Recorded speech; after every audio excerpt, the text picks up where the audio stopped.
आज के वीडियो में हम बात करेंगे मेमोरीज। हमने जो देखा था वो हमने देखा था परसेप्शन से रिलेटेड, हमने डिसऑर्डर देखे थे, उससे रिलेटेड टर्मिनोलॉजीज देखी थी। आज हम मेमोरी से रिलेटेड क्या देखेंगे, टर्मिनोलॉजीज को देखेंगे। तो लिख देते हैं टर्मिनोलॉजीज रिलेटेड टू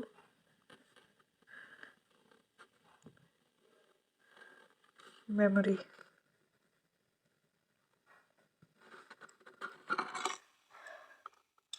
सबसे पहले हम देखेंगे कि मेमोरी क्या होता है। मेमोरी का मतलब होता है, नॉर्मल भाषा में हम बोल देते हैं मेमोरी का मतलब कि क्या करना, किसी चीज़ को याद कर पाना क्या होती है, मेमोरी होती है। तो वही चीज़ मेमोरी है। तो हम लिख लेंगे पावर ऑफ रिमेम्बरिंग। कोई चीज़ हमें याद रहती है बहुत लंबे समय के लिए, वो क्या है, पावर ऑफ रिमेम्बरिंग। लेकिन मेमोरी में सिर्फ याद करना ही याद करना एक उसका पार्ट नहीं है। मेमोरी में पहले क्या करना, इन्फॉर्मेशन को अपने दिमाग में लेना, फिर उसको क्या करना, स्टोर करना, फिर उसको क्या करना, जब कभी भी ज़रूरत पड़ रही उसको क्या करना, रिट्रीव कर पाना, उसको याद कर पाना। वो क्या कहलाते हैं, ये तीनों किसके पार्ट कहलाते हैं, मेमोरी के पार्ट कहलाते हैं। तो लिखेंगे it is a process of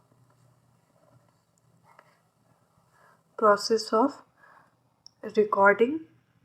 recording को ही हम क्या बोल देते हैं, रिकॉर्डिंग वाला प्रोसीजर को, इसी को लर्निंग भी बोल देते हैं, और इसी को हम क्या बोलते हैं, रजिस्टर करना किसी इंफॉर्मेशन को। तो ये क्या है, it is a process of recording यानी कि रजिस्टर, लर्निंग, स्टोरेज, स्टोरेज को क्या बोलते हैं, रिटेनिंग, नेक्स्ट रिट्रीवल। रिट्रीवल का मतलब रिकॉल कर पाना, रिकॉल इज कॉल्ड मेमोरी।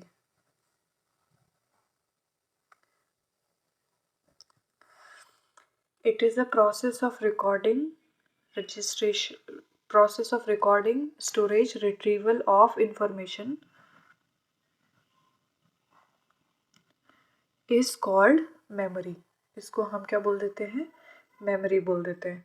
अब हम देखेंगे कि इनकोडिंग क्या होता है। इनकोडिंग का मतलब हमने क्या कहा, जो भी इंफॉर्मेशन है उसको क्या करना, उसको अपने दिमाग में याद कर पाना ही क्या कहलाता है, इनकोडिंग कहलाता है।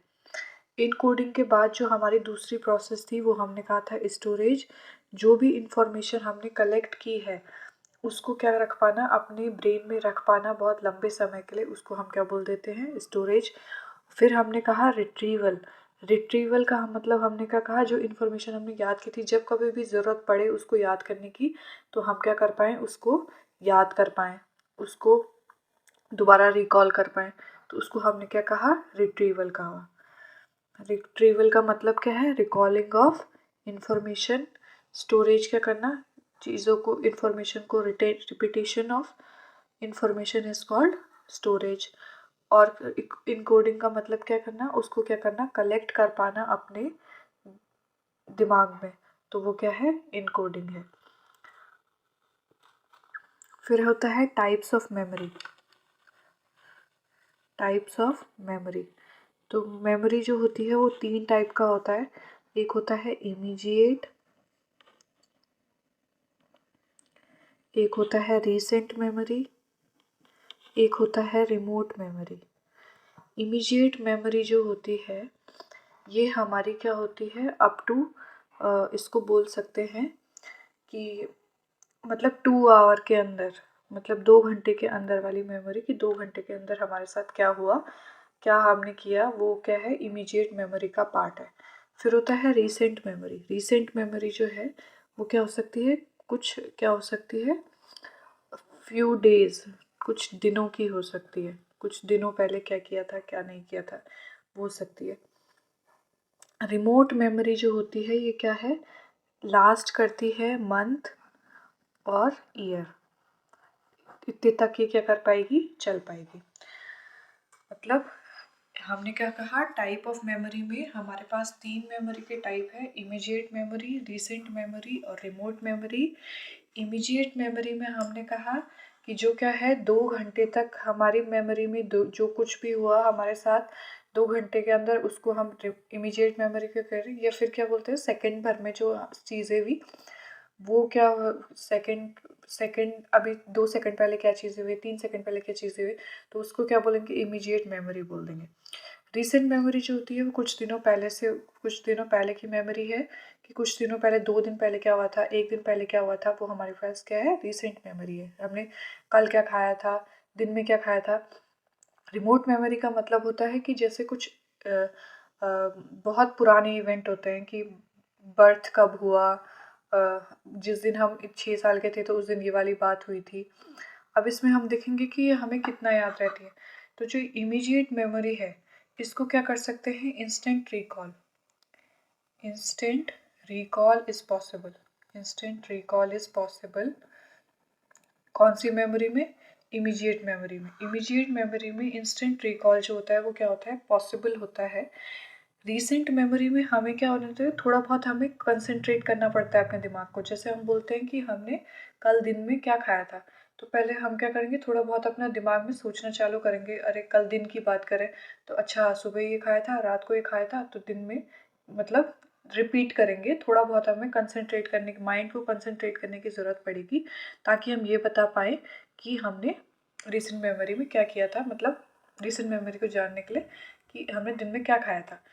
रिमोट मेमोरी में क्या होते हैं, रिमोट मेमोरी को क्या होता है, एक इसमें एक चीज़ आती है। रिमोट मेमोरी का पार्ट होता है, एक होता है एपिसोडिक मेमोरी। एपिसोडिक मेमोरी का मतलब होता है कि हमारी ज़िंदगी में कुछ ऐसा एपिसोड हुआ हो, कुछ जो हमें हमेशा याद रहे, जैसे कोई ट्रॉमा हुआ हो, कोई एक्सीडेंट हुआ हो, तो वो मेमोरी हमें क्या रहती है, हमेशा याद रहती है। तो वो क्या है, रिमोट मेमोरी का पार्ट है। हालांकि जो रिमोट मेमोरी होती है उसको हम क्या नहीं कर पाते, not be able to recall. उसको हम रिकॉल क्या नहीं कर पाते, नहीं आसानी से उसको रिकॉल नहीं कर पाते हैं, कॉन्शियसली उसको क्या नहीं कर पाते, रिकॉल नहीं कर पाते। लेकिन इसको हम रिमोट मेमोरी को हम कैसे रिकॉल कर सकते हैं, थ्रू हिप्नोसिस। हिप्नोसिस के थ्रू हम क्या कर सकते हैं, अगर हम क्या करते हैं, रिमोट मेमोरी को दोबारा से क्या करना चाह रहे हैं, हमें याद नहीं है, बहुत पुरानी कोई बात है, उसको अगर हमें क्या करना है, दोबारा से अगर करना चाहते हैं, तो मेडिकल सेटिंग्स में ही क्या करवाते हैं, हिप्नोसिस करवाते हैं, ताकि आदमी क्या कर दे, उन चीज़ों को याद कर दे। तो यही है टाइप्स ऑफ मेमोरी में, immediate memory, recent memory and remote memory. एक पॉइंट इसमें और याद रखेंगे, जब कभी भी रिसेंट मेमोरी का लॉस होता है, रिसेंट मेमोरी का लॉस जब होता है तो वो कब होता है, डिमेंशिया में। In case of dementia, patient का जो मेमोरी लॉस होता है वो कौन सा वाला होता है, रिसेंट मेमोरी। जैसे डिमेंशिया में पहले तो पेशेंट एक जगह से दूसरी जगह चला जाएगा, अपने घर से कहीं मार्केट तक घूमने चला गया, लेकिन उसके बाद क्या करता है, भूल जाएगा, मतलब उसे अपने घर का रास्ता याद है रोजाना, लेकिन एक बार ही चल गया, लेकिन उसके बाद भूल जाएगा, रास्ता ही भूल जाएगा, किस आदमी से मिला था वो भूल जाएगा, ब्रश कैसे करते हैं वो भूल जाएगा। ये सारी चीज़ें क्या हो जाती है, डिमेंशिया में। रिसेंट मेमोरी का लॉस क्या होता है, डिमेंशिया में होता है। फिर है डिसऑर्डर ऑफ मेमोरीज। अब हम देखेंगे, हमने मेमोरीज के बारे में पढ़ लिया, मेमोरी क्या होती है, टाइप्स ऑफ मेमोरी पढ़ दिया। अब हम पढ़ेंगे डिसऑर्डर ऑफ मेमोरी। मेमोरी के क्या क्या डिसऑर्डर होते हैं। तो इसमें 3 चीज़ों में से क्लासिफाई किया गया है। एक है एमनीजिया, एक है हाइपरमनीजिया और पैरामनीजिया। ये मनीजिया का मतलब हम क्या समझ रहे हैं, मेमोरी से हम रिलेट कर रहे हैं। एमनीजिया यानी कि इसमें जो मेमोरी क्या होगी, loss of memory. Hyper amnesia में मेमोरी को क्या, हाइपर का मतलब बहुत ज़्यादा, एक्सेसिवली मेमोरी को क्या मतलब, चीज़ों को ज़्यादा याद रखेगा, बहुत ज़्यादा छोटी छोटी चीज़ों को भी याद रख लेना, बहुत ज़्यादा मेमोरी का क्या होता है, रिटेंशन पावर जो होती है वो क्या हो जाएगी, इंक्रीज हो जाएगी, किसमें, हाइपर एमनीजिया में। तो एक्सेसिव लिखेंगे, excessive retention of and recall of information, वो किस में करेंगे? हाइपर एमनेसिया में। फिर हमने कहा पैरामनेसिया। पैरामनेसिया का मतलब होता है डिस्टर्बेंस इन मेमोरी। मतलब जो फैंटेसी वर्ड है उसको क्या मानने चलेगा? रियलिटी मान लेगा। कि मतलब जो उसके जो ड्रीम और उसके जो फैंटेसी वर्ड की जो चीज़ें होंगी उसको क्या कर देगा? उसको रियलिटी मानेगा। तो वो क्या है? इसको हम बोल देते हैं फॉल्स कलेक्शन ऑफ मेमोरी। जो कभी चीज़ें हुई भी नहीं है उन चीज़ों को भी क्या कर लेगा? जो सिर्फ उसने सोचा होगा उसको भी क्या कर लेगा? मेमोरी मान लेगा। मतलब अपनी उस चीज़ का इवेंट मान लेगा। इसके पार्ट हम पढ़ेंगे अभी। अमनीजिया जो होता है, amnesia is divided into amnesia. पहले हम एमनीजिया वाला पार्ट करें। एमनीजिया वाले में हमने क्या कहा कि लॉस ऑफ मेमोरी, पूरा टोटल मेमोरी क्या हो चुका है?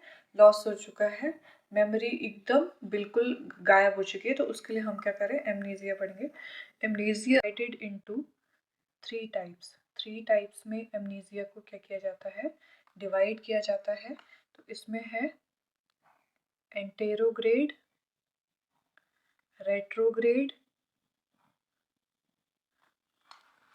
और सरकमस्क्राइब्ड। एमनीजिया जो है वो 3 टाइप से डिवाइड किया गया है। Anterograde amnesia, retrograde amnesia, circumscribed amnesia. Anterograde amnesia, जो एंटेरोग्रेड एमनीशिया होता है, एंटेरोग्रेड एमनीशिया को हम क्या बोलते हैं? शॉर्ट टर्म मेमोरी लॉस बोलते हैं।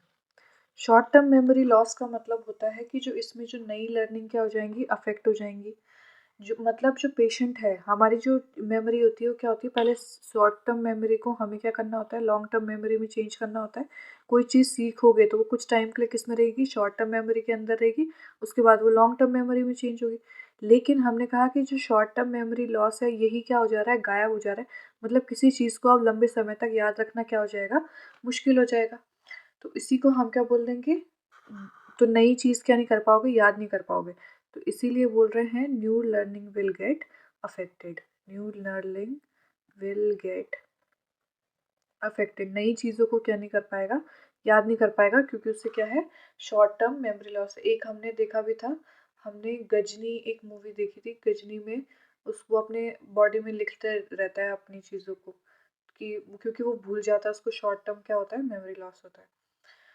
ज़्यादातर देखने को मिलता है किसमें? डिमेंशिया में। डिमेंशिया में देखने को मिलेगा। न्यू लर्निंग क्या हो जाती है? अफेक्ट हो जाती है। फिर है रेट्रोग्रेड एमनीशिया। रेट्रोग्रेड एमनीशिया का मतलब होता है, रेट्रो मीन्स, रेट्रो मतलब पहले, बोलते हैं ना रेट्रो स्टाइल वाला कपड़े पहन के आएंगे, मतलब जो पुराने ज़माने के। तो पुराना मतलब पास्ट का। तो पास्ट जो मेमोरीज होंगी वो क्या हो जाएंगी? इरेज हो जाएंगी एक स्पेसिफिक इवेंट के बाद। मान लेते हैं किसी का, जैसे हम टीवी में देखते हैं, बहुत सारे सीरियल्स होते हैं, उसमें दिखाते हैं कि एक एक्सीडेंट हुआ, एक्सीडेंट से पहले की सारी मेमोरी क्या हो गई? गायब हो गई। तो एक्सीडेंट से पहले, एक्सीडेंट के बाद का तो सब कुछ याद है, लेकिन एक्सीडेंट से पहले का सारा क्या हो चुके हैं? भूल चुके हैं। तो उसको हम बोल देते हैं retrograde amnesia. Loss of all the past memories after any specific event। किसी स्पेसिफिक इवेंट के बाद पहले की मेमोरी क्या हो चुकी है? गायब हो चुकी है। देखने को मिलता है डिसोसिएट एमनेसिया में।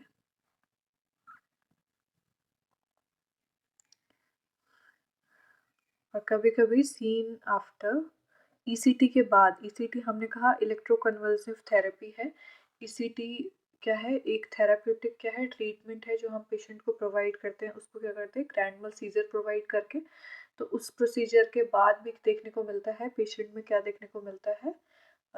रेट्रो कुछ पेशेंट में, ज़्यादातर मोस्ट कॉमनली नहीं देखने को मिलता, लेकिन ज़्यादा कुछ पेशेंट में देखने को मिलता है कि उससे होने वाले, उससे अगर एमनीशिया होगा तो कौन सा होगा?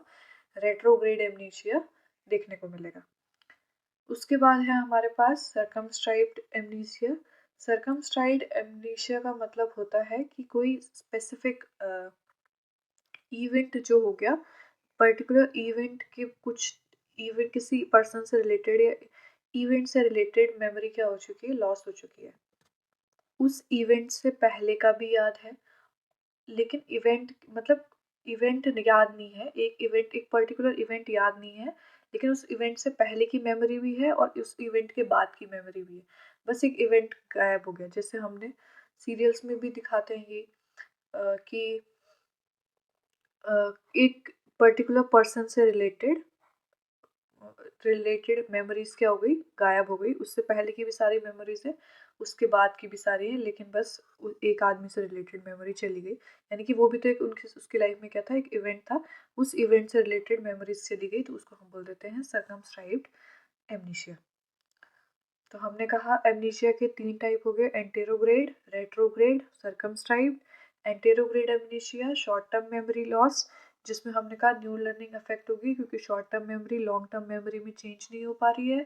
फिर हमने कहा रेट्रोग्रेड एमनीशिया, रेट्रोग्रेड एमनीशिया का मतलब हुआ कि स्पेसिफिक इवेंट से पहले की सारी पास्ट मेमोरीज जो हैं वो चली गई हैं। सर्कमस्क्राइब्ड एमनीशिया में हमने कहा कि हम loss of any specific event, कोई स्पेसिफिक इवेंट से रिलेटेड इवेंट क्या हो चुका है, गायब हो चुका है, या फिर गैप इन मेमोरी, मेमोरी में क्या है, गैप आ गया है एक पर्टिकुलर इवेंट के बाद। तो ये क्या है, सर्कमस्क्राइब्ड एमनीशिया। इसके बाद हम पढ़ेंगे हाइपरमनीजिया। दूसरा हमारे पास है हाइपरमनीजिया, जिसमें हम क्या पढ़ रहे हैं, डिसऑर्डर ऑफ मेमोरीज पढ़ रहे हैं। डिसऑर्डर ऑफ मेमोरीज में हमने क्या कहा, हमने एमनीसिया पढ़ा। एमनीसिया के टाइप हमने पढ़े, एंटेरोग्रेड, रेट्रोग्रेड, सर्कमस्क्राइब्ड। अब हम पढ़ रहे हैं कि उस हाइपर एमनीसिया क्या होता है। हमने कहा था डिसऑर्डर ऑफ मेमोरी में 3 चीज़ें होती हैं, एमनीसिया होता है, हाइपर एमनीसिया होता है, पैरामनीसिया होता है। तो अब हम क्या पढ़ेंगे, हाइपर एमनीसिया पढ़ेंगे। एमनीशिया का मतलब हमने बोला था, एमनीसिया से हम क्या पढ़ रहे हैं, इतने टर्म रिलेटेड है किससे, मेमोरी से। तो इसको हम बोल रहे हैं एमनीसिया का मतलब मेमोरी। एमनीसिया का मतलब कि लॉस ऑफ मेमोरी, हाइपरमनीसिया मतलब एक्सेसिव। तो इसमें बोलेंगे एक्सेसिव रिटेंशन ऑफ रिटेंशन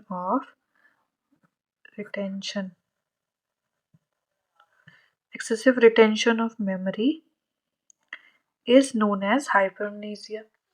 ज़्यादातर किस में देखने को मिलता है, ओसीडी के केसेस में। ओसीडी के केसेस में पेशेंट क्या करता है, बहुत ज़्यादा चीज़ों को याद रखता है, छोटी छोटी डिटेल को याद रखता है, जिसकी वजह से क्या होता है, उसको उसका क्या होता है, एक कंपल्शन, मतलब क्या कंपल्शन करना चालू करता है एक ऑब्सेसिव थॉट को लेके। तो ये क्या ओसीडी में देखने को मिलता है, सीजोफ्रेनिया में देखने को मिलता है, पैरानॉइड सीजोफ्रेनिया। पैरानॉइड सीजोफ्रेनिया में क्या करता है, छोटी छोटी चीज़ों को याद रखता है, और क्या करता है, जब छोटी छोटी चीज़ों को याद रखेगा तो उसका बिहेवियर कैसा होगा, शक्की बिहेवियर होगा, शक करेगा। पैरानॉइड का मतलब ही क्या होता है, किसी पे शक करना, तो वही करने लगेगा किसमें, सीजोफ्रेनिया में। और देखने को मिलता है मीनिक एपिसोड में, मीनिया में भी क्या देखने को मिलता है, हाइपरमनीसिया देखने को मिलता है। बहुत ज़्यादा क्या करता है, मेमोरी को क्या हो जाता है, रिटेंशन हो जाता है, बहुत ज़्यादा इन्फॉर्मेशन को वो क्या कर देते, छोटी छोटी बारीक चीज़ों को भी क्या करते हैं, ध्यान देना शुरू कर देते हैं, उसको याद करना चालू कर देते हैं। फिर है इसके बाद हमारा जो थर्ड टाइप है, थर्ड टाइप पे हमने कहा था पैरामनीसिया। पैरामनीसिया में हम क्या बोल रहे हैं कि जो क्या है, फॉल्स कलेक्शन ऑफ मेमोरीज, जो फैंटेसी वर्ड है, ड्रीम एंड फैंटेसीज, जो क्या कर देता है, जो ड्रीम है, फैंटेसीज है, उसको क्या कर देता है, कंफ्यूज कर लेता है रियलिटी के साथ। तो लिखेंगे dream and fantasies are confused with reality. जो भी चीज़ें उसने क्या सोची होंगी उसको क्या कर देता है, रियलिटी मान के चल लेता है। इसी को क्या बोल देते हैं, false collection of memory. False collection है मेमोरी का, या फिर इसको बोल देंगे डिस्टर्बेंस इन मेमोरी। ये सब किसकी बातें हैं, पैरामनीसिया की बातें हैं। इसमें हम क्या पढ़ेंगे, 3 चीज़ों को पढ़ेंगे। 3 चीज़ों में आता है कन्फैबुलेशन, डेजावू और जामिसवू, जामिसवू ये हम पढ़ेंगे किस में, पैरेमनीजिया में। सो सबसे पहले है कन्फैबुलेशन।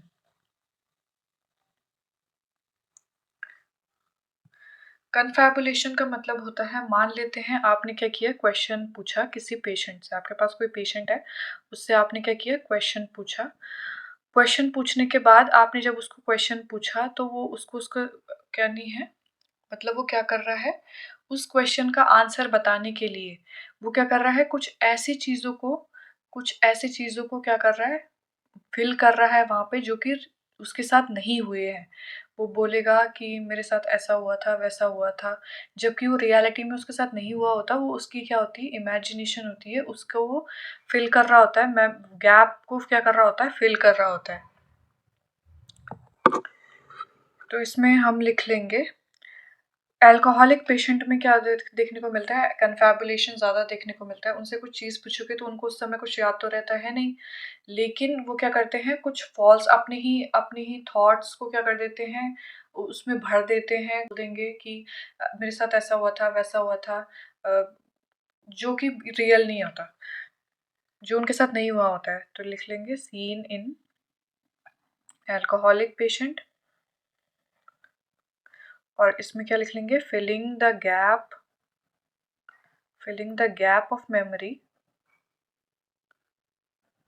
by false and own created events। उससे क्या कर लेना, उन मेमोरी के गैप्स को क्या करना, भर लेना, किसकी वजह से, ओन क्रिएटेड थॉट की वजह से, उसको क्या बोल देते हैं, कन्फैबुलेशन। कन्फैबुलेशन किसका एग्जाम्पल है, पैरेमनीजिया का, कि जो उसकी जो ड्रीम और रियलिटी को उसने क्या मान लिया है, रियल मान लिया। कन्फैबुलेशन में एक चीज़ ये भी होती है कि पेशेंट को पता नहीं होता है कि वो सारी चीज़ें जो भी बोल रहा है वो उसके साथ नहीं हुई है, वो गलत चीज़ें बोल रहा है। मतलब कन्फैबुलेशन में हमने कहा कि पेशेंट को नहीं पता होता कि जब कभी भी वो, अगर वो क्या कर रहा है, मेमोरीज का जो गैप है वो अपनी क्रिएटेड थॉट है उसके, लेकिन उसको ये नहीं पता होता कि उसके साथ नहीं हुआ है, ये वो झूठ बोल रहा है, मतलब वो पर्पसफुली ऐसे नहीं करता। फिर है डेजा वू।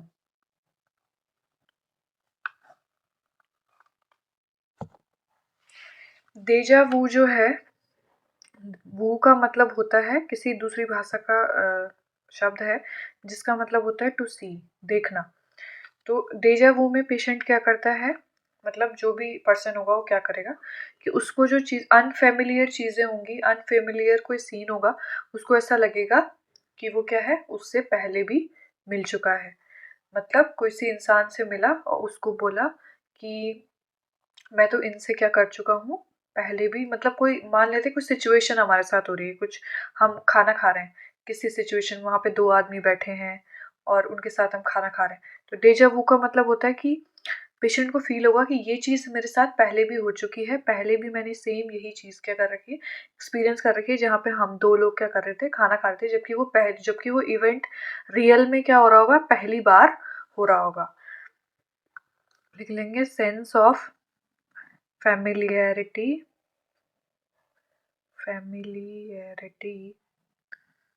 with unfamiliar